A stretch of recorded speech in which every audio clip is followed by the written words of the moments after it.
Thank you, MC, for the introduction. Good afternoon, ladies and gentlemen. A very happy new year to all of you here today. We also have some students from our schools and other colleagues who come here from downtown. So we appreciate you making the effort to join us today. Today we are talking about the great power rivalry and what the rest of us who are not big powers or small powers have to do with it, how to live with it. But my bosses in the RSIS has asked me to make these following remarks. So please excuse me. Yeah, I will read their prepared text so that, as they put it, I will not go too far off base from the topic for today.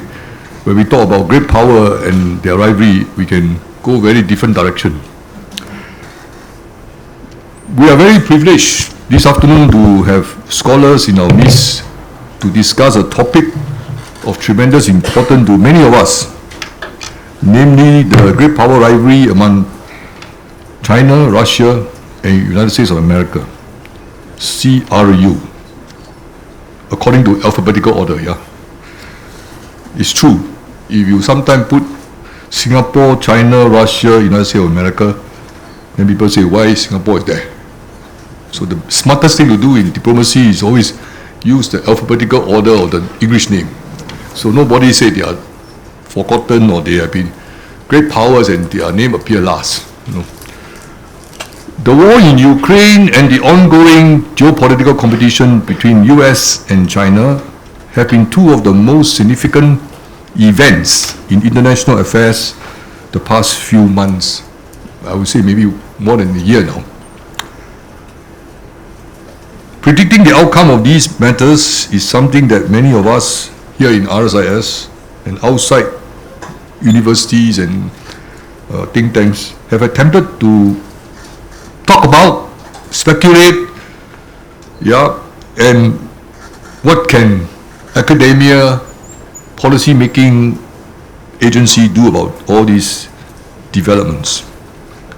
So we at the RSIS took advantage of our annual RSIS board meeting when we actually have experts who are members of our board coming to Singapore to talk about the different dynamics and the implication of these big power rivalry or great power rivalry.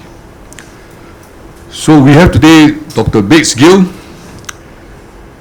We have RSIS scholars, Associate Professor Bhupinder Singh, Associate Professor Hu Tian Boon, and myself to make sure that they are answering your questions and focus on the area of your interest. Here today to look at this particular topic and hopefully share some of our respective views and have a dialogue with all of you who must feel free to ask any questions or make any comments you like. However, we should respect two things: time and the order in which the particular specific aspect of your question should come out. So don't suddenly jump in and ask about how good is the sushi down the road, or where is the best Chinese restaurant in Orchard Road. So we are here to discuss the perils of great power rivalry, the China, Russia, United States triangle. 3 decades ago, the Harvard political scientist Samuel Huntington made his provocative thesis in the book The Clash of Civilization. His fundamental point is that the fundamental source of conflict after the end of Cold War in the world would be caused by people's cultural and religious identities. 10 years later, we had the 9/11 attack, and many things happened in New York, and United States policy undergone a dramatic change, and many things have also changed around the world. And today we have religion and cultural identities as major issues in interstate relations. Now we are witnessing, in fact, a cultural conflict, as my colleague in RSIS put it, between Russia, China, and the United States. So this is a cultural thing.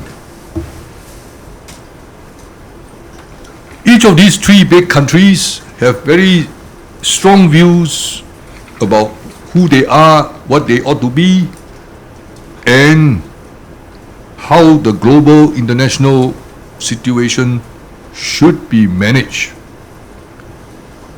And in doing so, we go back to one basic theme, which is what is the international order be like? So each one of them, being dominating in their own way, would expect certain aspects of their own cultural and political background to be part of this international order, and other people to accept it or to follow it. So many things can come from this analysis of what has happened. Yeah, it's a very simple analysis. I think all of you will have the same concern. But I hope that this afternoon, our three experts on the stage will help us to understand a bit more about this contestation with regard to cultural and ideological narratives, their respective concerns concerning this geopolitical tension, and what can we expect in the coming days and months with regard to all these contestation, Chinese, Russians, and Americans, United States of America, I mean. And more importantly, what does it portend? What does all this mean for Singapore, a very small city-state? Most of us call ourselves the little red dot. So, before I conclude my remarks, I need to remind all of us what our Prime Minister, Singapore's Prime Minister Lee Hsien Loong, said a few weeks back during his during his New Year Day message. I quote, "Even the darkest of clouds have silver linings, but only for those bold enough to seize opportunities." So hopefully Singaporean here will look at this and say, "Yeah, sure, it's a lot of doing and flowing among the big countries, big powers. Everyone want their form of culture or political system to be the prevailing one, dominating the rest. But what does it mean for us in Singapore if we know how to manage the differences that we see and stay away from being entangled with all these difficult questions? Maybe we can continue our good living in Singapore. But we do not know. I leave it to you to think about this as you listen to the three experts on stage make their respective analysis. Microphone. Thank you very much, Ambassador Ong. And I want to preface my remarks by extending my grateful thanks to you and your whole team. It's been such a pleasure and honor to be affiliated with RSIS over all these years. And I appreciate once again the opportunity to take part in the distinguished public dialogue. And I'm very much looking forward to engaging with all of you on these very important issues. I'll start by saying that, as Ambassador Ong sort of signaled, 2022 has been a quite remarkable year in terms of great power rivalry. And I think if we were sitting here a year ago, we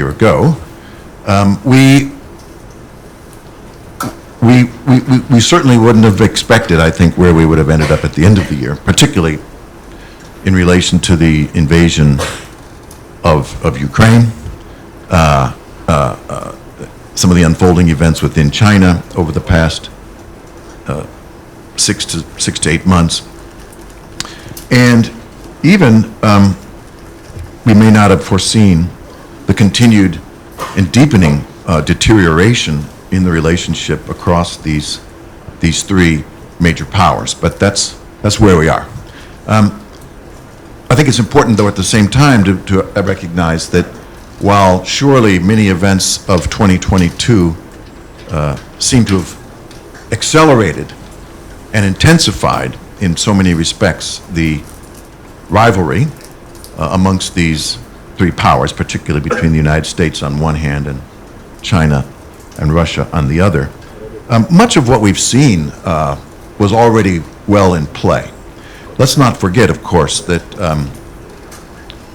before the advent of the Biden administration in 2021, there was an enormous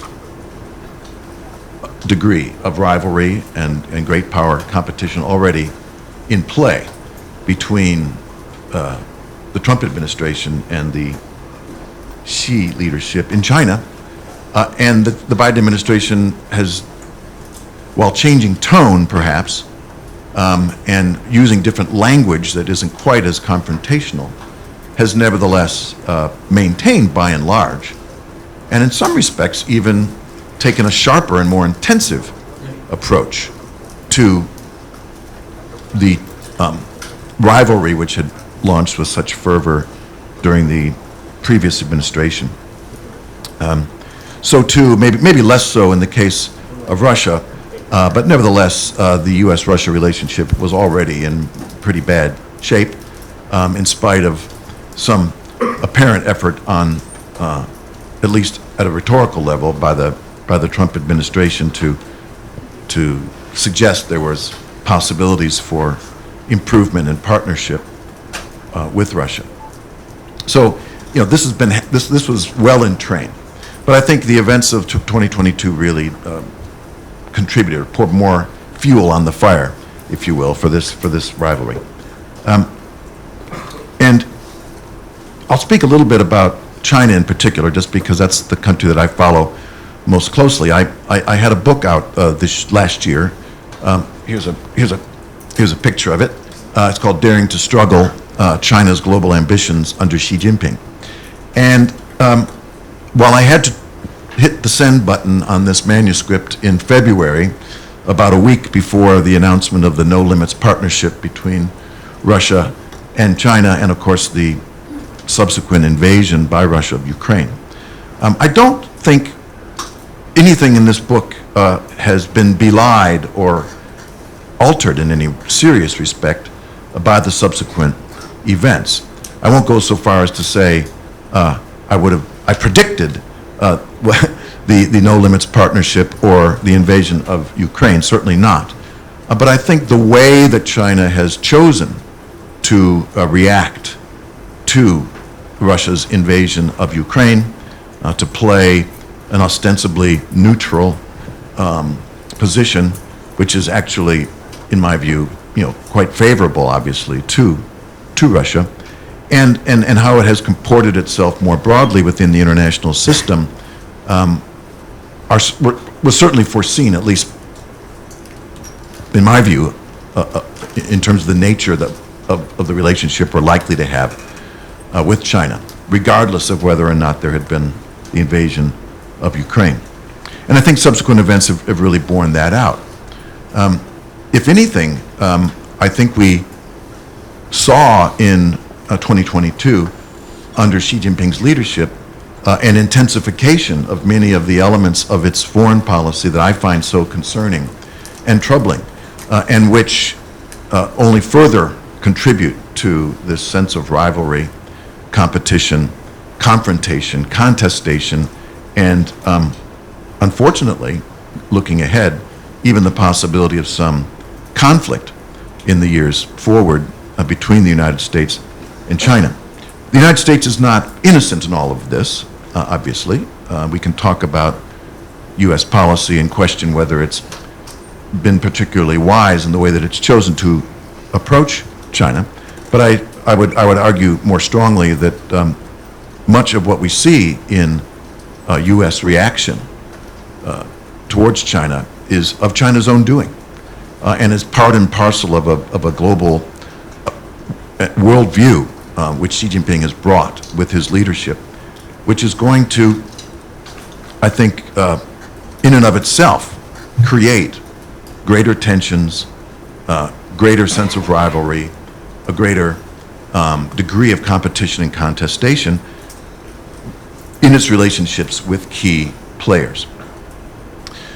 Indeed, the title of the book draws from the language of Xi Jinping himself, who foresees, as he described in his political work report at the Communist Party Congress at the end of 2022, in which he described and foretells a struggle ahead, stormy seas ahead that the party will have to be prepared to navigate. In other words, he, I think rightly, understands that China's relationship with with many, if not most, of the major powers in the world, save for Russia, China's relationships with those major powers are going to get worse, not better, over the course of the next 5 to 10 years. But that's something that apparently Xi Jinping and his supporters are preparing themselves for and have come to accept as a reality for their foreign policy going forward. Just one last, in other words, I think we're definitely going into a season of even more and more intensive rivalry and probably even further deterioration in the relationship between the United States and China. I'll conclude, though, with maybe one potential avenue towards something of a more optimistic outcome. Not only was 2022 a remarkable year in terms of the intensification of great power rivalry, I think we could make a pretty good argument that 2022 may have been a chastening moment for Xi Jinping. The decision, of course, to back Russia has only further worsened China's relationships with many of its key partners, not just the United States, but of course, importantly, in Europe as well.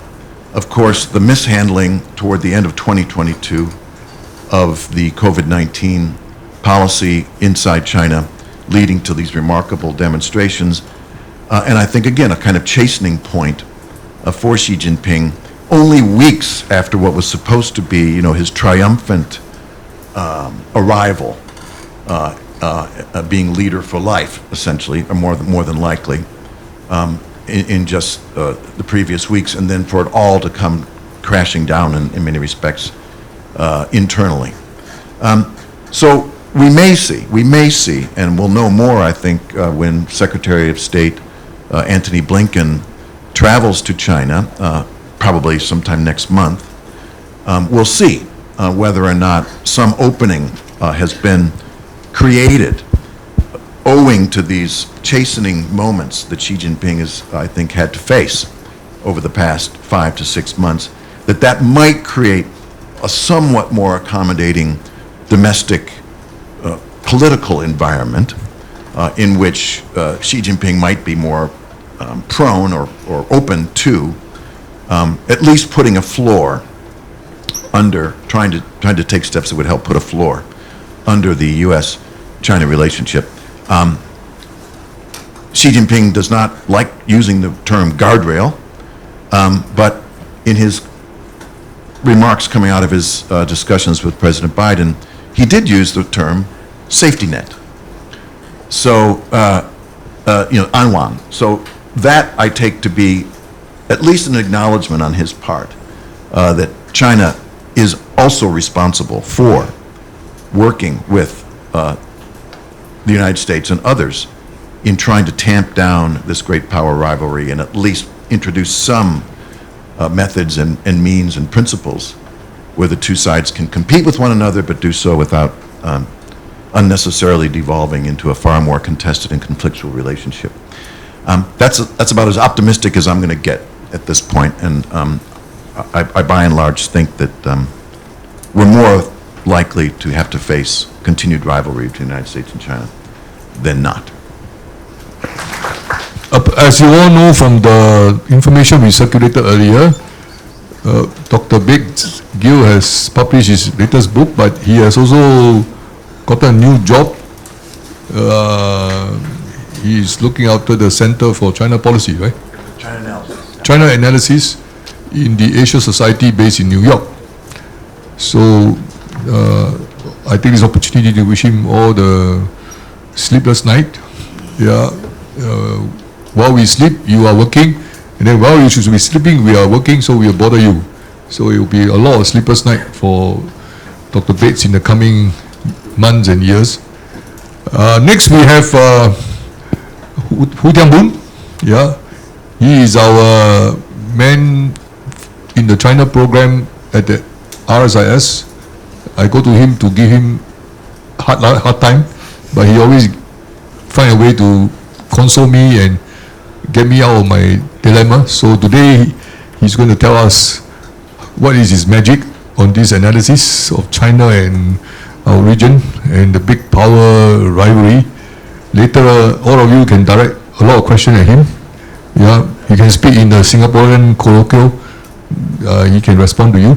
Yeah, you speak to Mr. Gill, you got to ask it properly. Yeah, English. Yeah, yeah. Okay, over to you, Hu Tianbun. Thank you, Ambassador Ong, and I'm delighted to be part of this dialogue with my distinguished colleagues. And I agree with the points raised by Dr. Bates Gill is spot on. So I just like to add 4 points to the discussion. I'd like to start off with a sort of a counterintuitive point is that by and large, we are actually returning to a more normal state of affairs.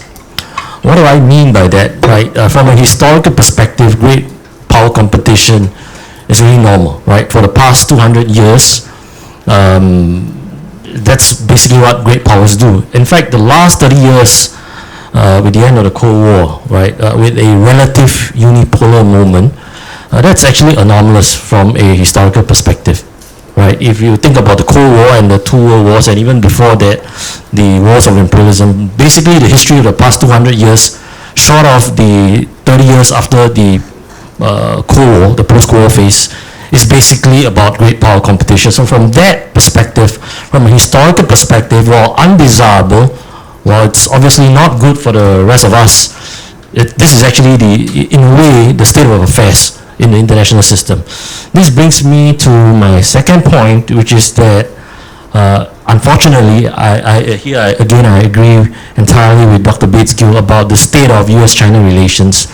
Unfortunately, competition is now the new normal and is likely to stay that way for some time to come. Some people talk about a fundamental reset in the relations akin to the Nixon-Mao rapprochement in 1972. I don't see that happening, in my generation actually, unfortunately, unless it's a black swan event. Why do I say that? Because if you take a look at why the rapprochement happened, which was dramatic at a point of time, it's principally because both China and the US, they had the common threat of the Soviet Union. They could absolutely agree that the Soviet Union is a bigger threat. But these days, there is basically no common strategic glue. What is even worse is that on all the common dimensions of international relations, economic, politics, ideology, military, and technology, the powers are on a path of divergence or already already diverging dramatically, right?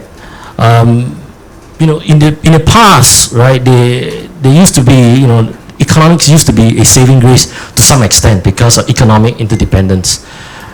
Right now, politics is driving economics.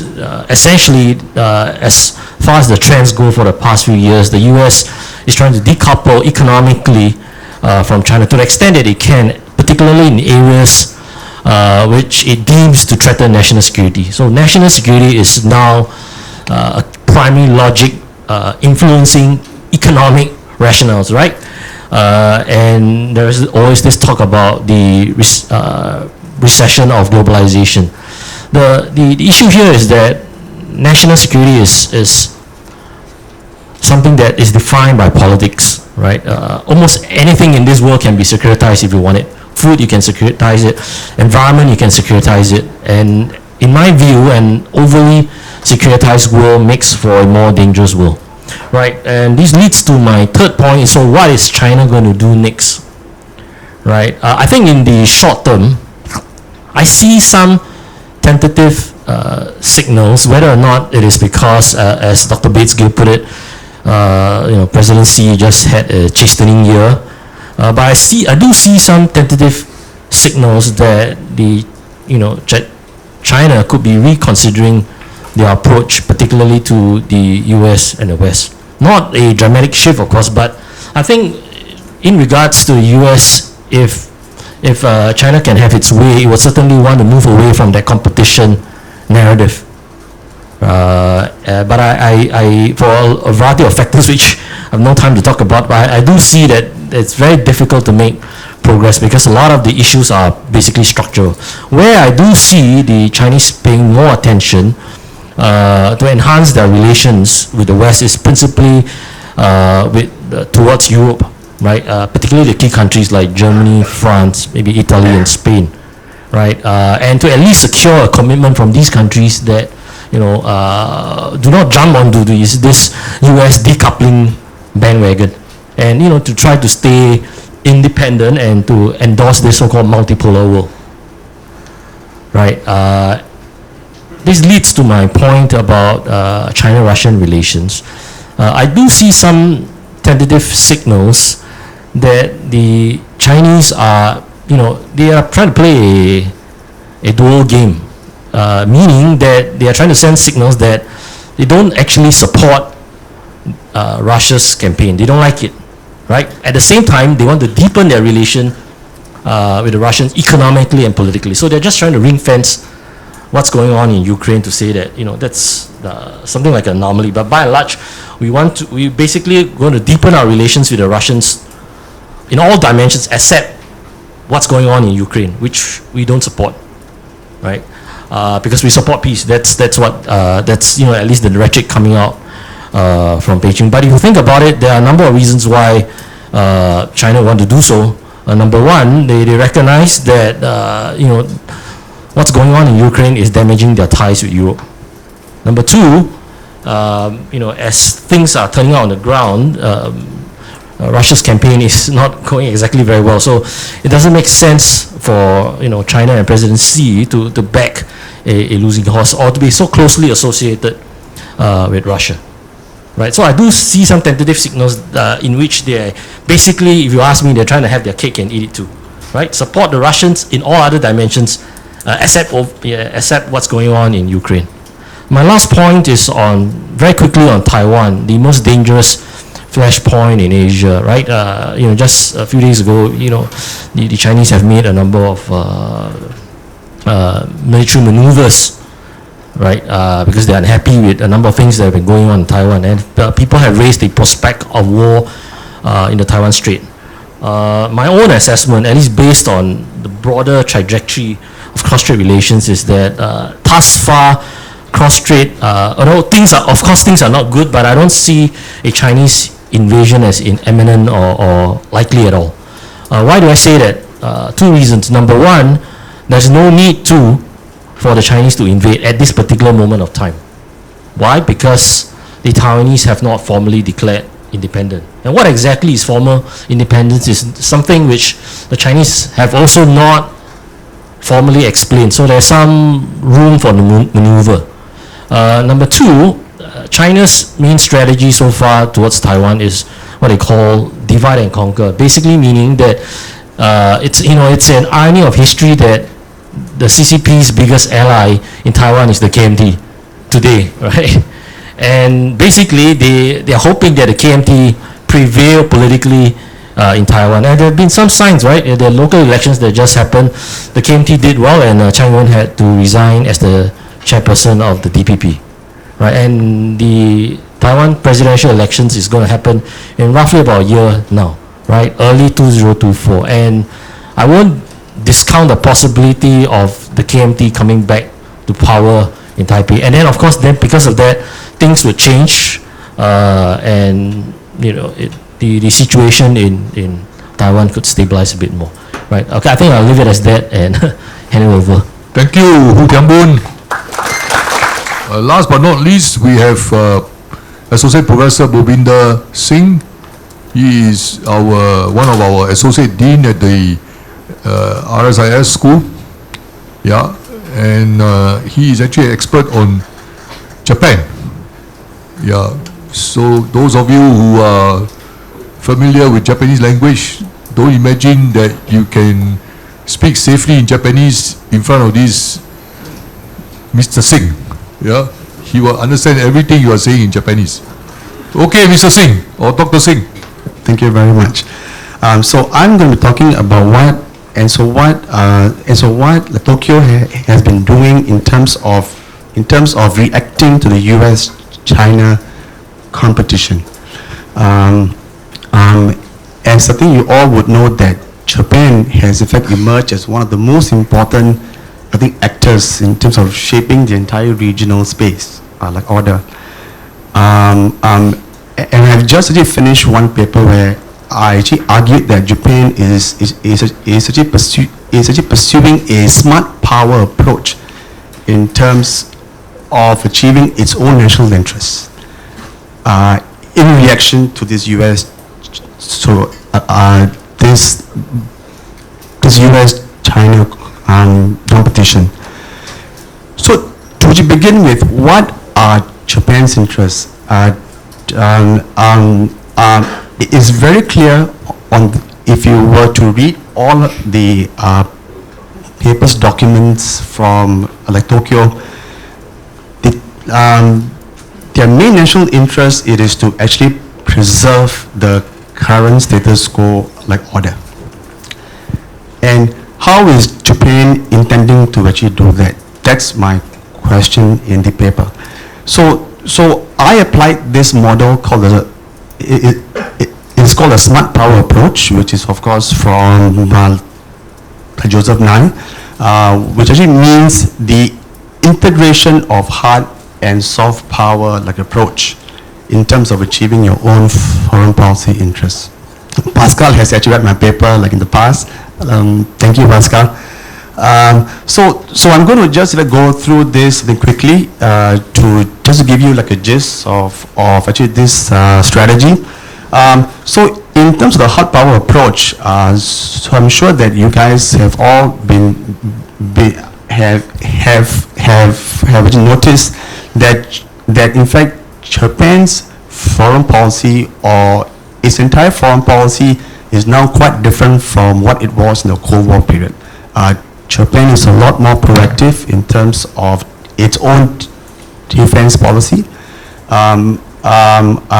Japan has actually pursued in fact a range of reforms to actually modernize its own military.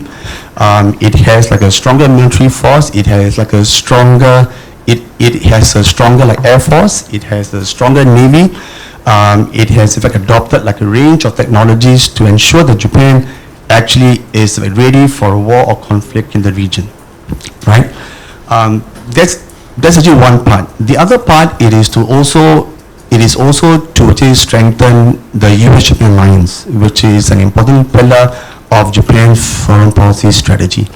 If you guys remember what it was in the Cold War period, in fact it was the SDF, which is the Japan's military, in fact it used to only focus on its own national defense.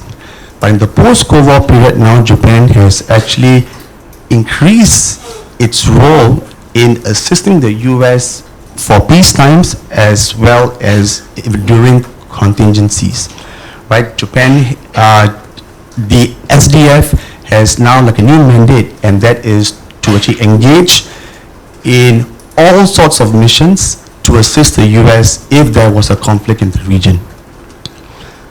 Apart from the US here,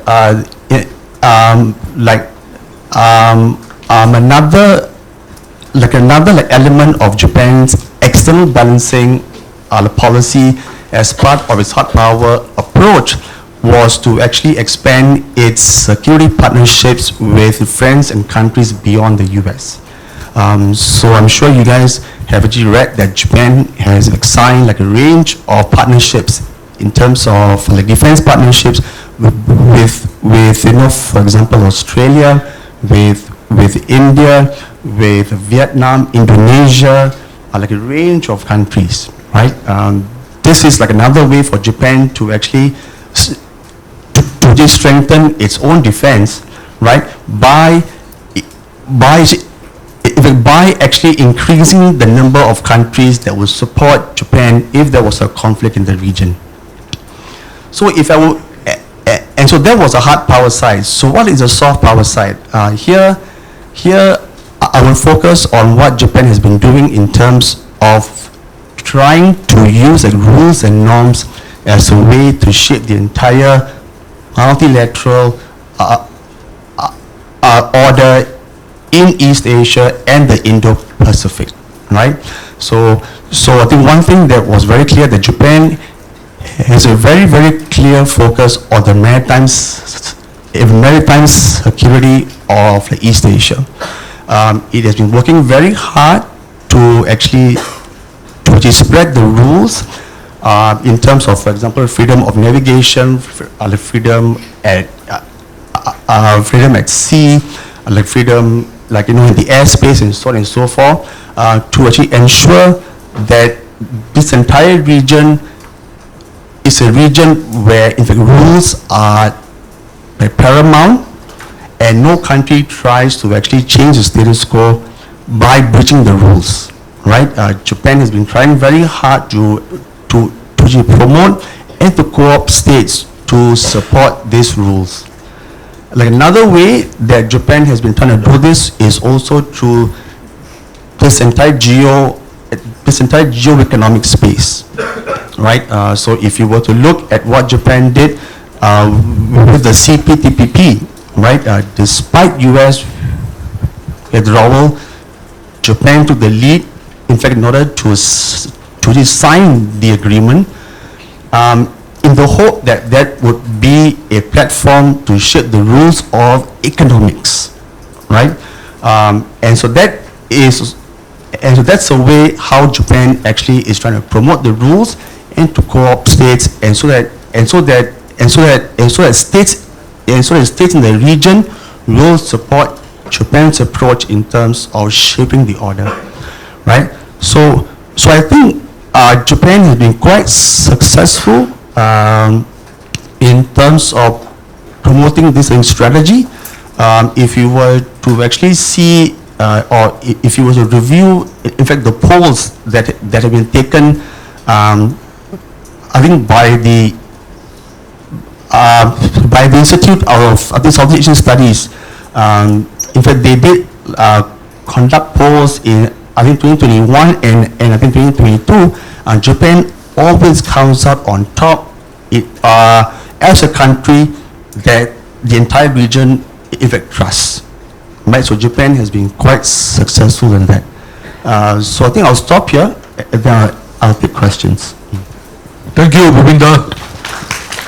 Maybe before I turn the floor to our audience comments or question, is there anything that Bates or Tiambun or Bhupinder you want to take up from what you heard from each other? Any particular point you'd like to respond to what have been spoken so far? Sure.